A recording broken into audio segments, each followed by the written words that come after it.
What if I told you there was a single key that could unlock the entire path to wisdom?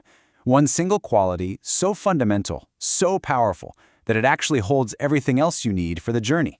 Well, today we're going looking for that master key, and our search starts at this incredibly dramatic moment, the very last instruction the Buddha ever gave. So these are the Buddha's final words. Just think about that. After 45 years of teaching, this is the last thing he says to the world. All conditioned things are of a nature to decay. Strive on with heedfulness. Now the key word here, the one he lands on at the very end, is Appamāda, or heedfulness.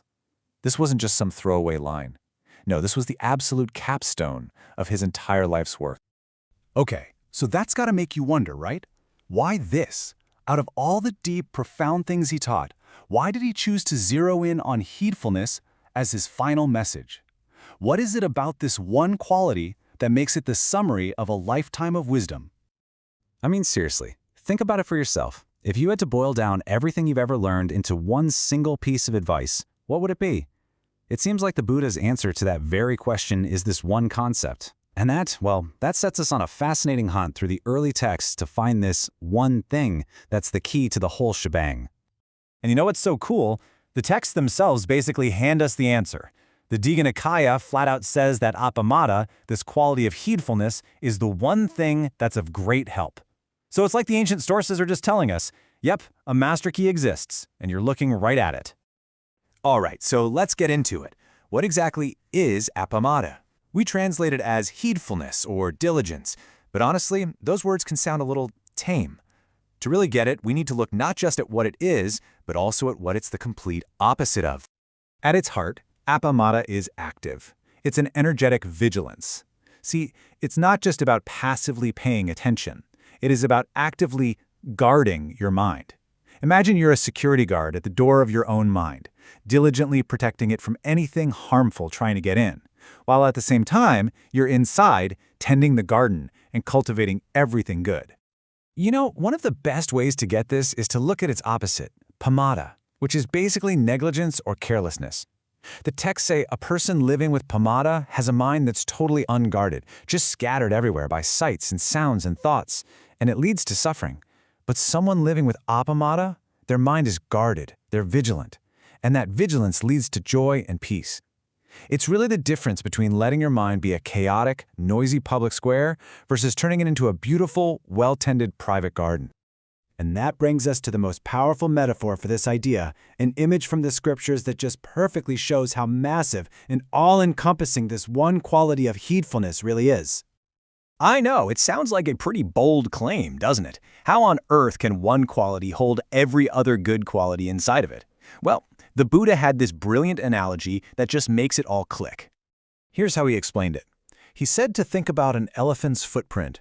It's the biggest footprint of any animal that walks on land. And because it's so big, the footprint of any other creature can fit right inside of it.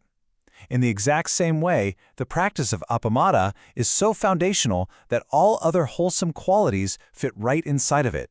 It's the base for everything else. So here's the real takeaway. When you are practicing this kind of vigilance, this heedfulness, you're actually practicing the three main pillars of the path all at once.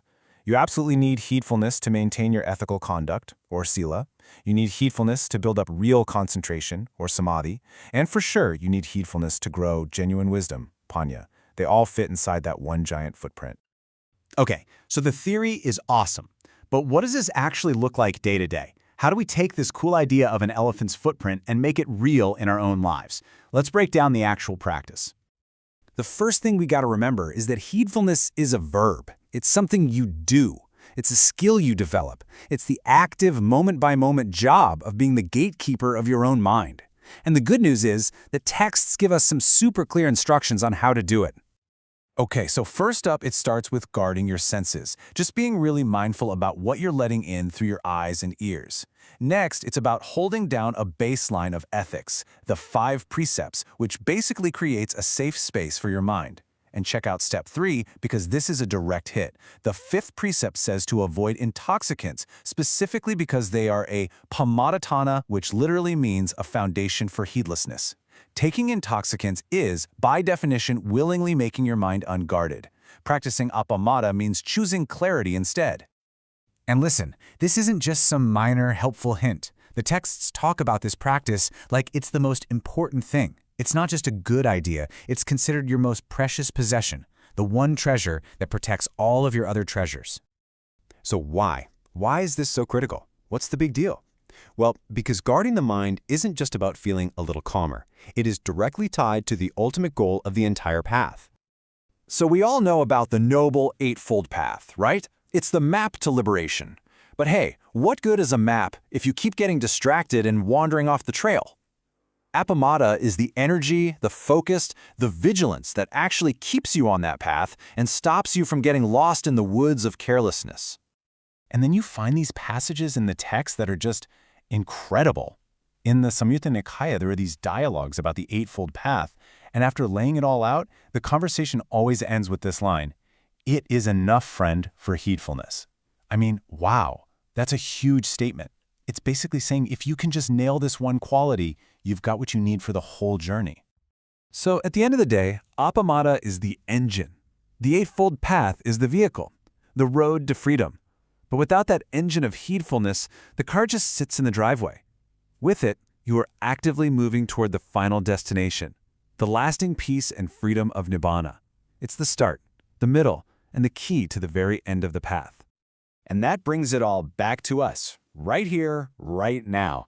The Buddha's last words were a call to be vigilant in a world that was already full of distractions. In our world today, that call is 1,000 times more urgent.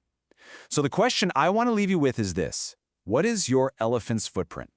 What's the one core practice in your life that, if you guard it like your most precious treasure, holds and supports everything else that truly matters to you?